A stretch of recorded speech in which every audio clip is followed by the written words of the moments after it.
नमस्कार, सुरेखा रेसिपीमध्ये तुमचे खूप खूप स्वागत आहे। आज मी तुमच्यासोबत स्नॅक्स रेसिपी शेअर करणार आहे। आपल्या रेसिपीचं नाव आहे पोटॅटो स्टिक्स। अतिशय झटपट आणि कमी वेळेत आपल्याला हा स्नॅक्स बनवता येतो, तेव्हा व्हिडिओ स्किप न करता शेवटपर्यंत नक्की बघा। चला तर मग रेसिपीला सुरुवात करूया।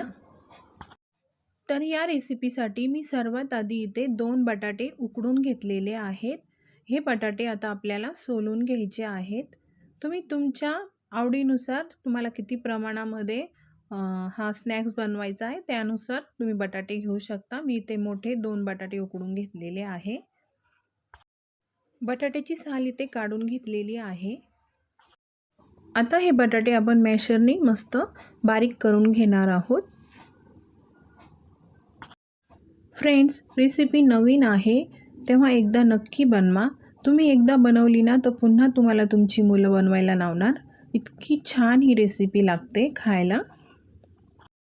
बटाटे आपले मॅश करून झालेले आहे।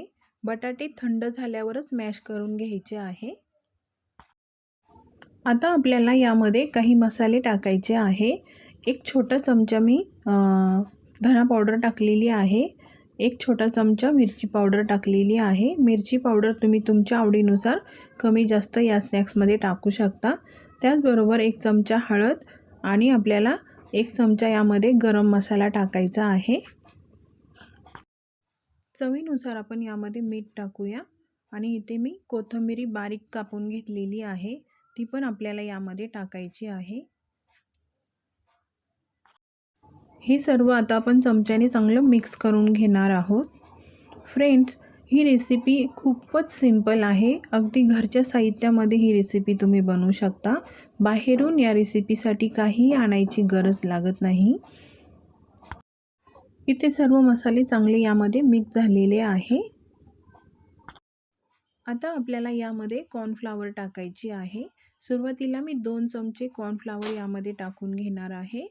पुन्हा लागली तर पुन्हा नंतर टाकू, आधीही मिक्स करून घेऊया। फ्रेंड्स, मी माझ्या चॅनलवर अतिशय साध्या आणि सोप्या पद्धतीने रेसिपी बनवलेल्या तुमच्याशी शेअर करत असते। तेव्हा ज्यांनी अजून माझ्या चॅनलला सबस्क्राईब केलं नाही त्यांनी प्लीज सबस्क्राईब करा। रेसिपी आवडत असेल तर लाईक आणि शेअर करा। सोबतच बेल आयकॉनला क्लिक करा, म्हणजे माझ्या सर्व रेसिपीज तुम्हाला बघायला मिळतील। तर हे बघा, अशा पद्धतीने मी हे मिक्स केलेलं आहे। मला हे थोडंसं अजून पातळ वाटतंय, त्यामुळे आणखी एक चमचा कॉर्नफ्लॉवर मी यामध्ये टाकलेली आहे।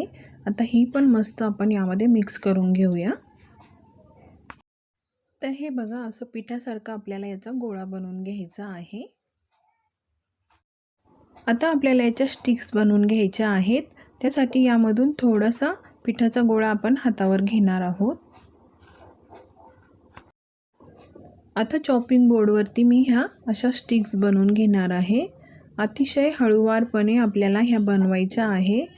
तुम्ही तुमच्या आवडीनुसार लहान मोठ्या बनवू शकता। मी अशा मीडियम पद्धतीच्या इथे बनवून घेणार आहे। व्हिडिओमध्ये दाखवल्याप्रमाणे अशा बनवून घ्यायच्या आहेत आपल्याला। अगदी झटपट या स्टिक्स आपल्याला बनवता येतात। तर हे बघा, अशा प्रकारे मी बनवून घेणार आहे। स्टिक्स इथं आपल्या बनवून झालेल्या आहेत। आता हे आपण फ्राय करणार आहोत। कढईत तेल पण आपलं मस्त गरम झालेलं आहे। आता यामध्ये या स्टिक्स आपल्याला अशा हळूवारपणे सोडायच्या आहेत आणि मीडियम फ्लेमवरती मस्त ब्राऊन रंग येईपर्यंत या फ्राय करून घ्यायच्या आहेत। जितक्या मावतील तितक्या मी या कढईमध्ये सोडून घेते। गॅसची फ्लेम लो करायची नाही, मीडियम ते हाय फ्लेमवरती हे आपल्याला फ्राय करून घ्यायचे आहे। मस्त फ्राय करायला आपल्याला जास्त टाईम लागत नाही, अगदी 1 ते 1.5 मिनिटामध्ये या स्टिक्स फ्राय होतात। पहिली बॅच आपली इथे फ्राय झालेली आहे। तुम्ही बघू शकता किती छान दिसत आहे या स्टिक्स। आता ह्या आपण काढून घेणार आहोत। आता बाकीच्या स्टिक्स पण आपण याचप्रमाणे फ्राय करून घेणार आहोत।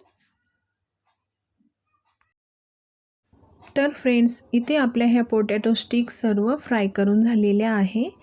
ह्या तुम्ही टोमॅटो सॉसबरोबर खाऊ शकता. टोमॅटो सॉसबरोबर खूपच छान लागतात. आतमध्ये पण खूप छान सॉफ्ट आणि बाहेरून कुरकुरीत ह्या बनतात. तेव्हा तुम्ही याआधी हा स्नॅक्स बनवलेला आहे का? हे मला कमेंट करून नक्की सांगा. आजची ही रेसिपी तुम्हाला कशी वाटली हे पण कमेंटमध्ये नक्की सांगा. पुन्हा भेटू पुढच्या रेसिपीमध्ये. तोपर्यंत मस्त खा आणि मस्त रहा.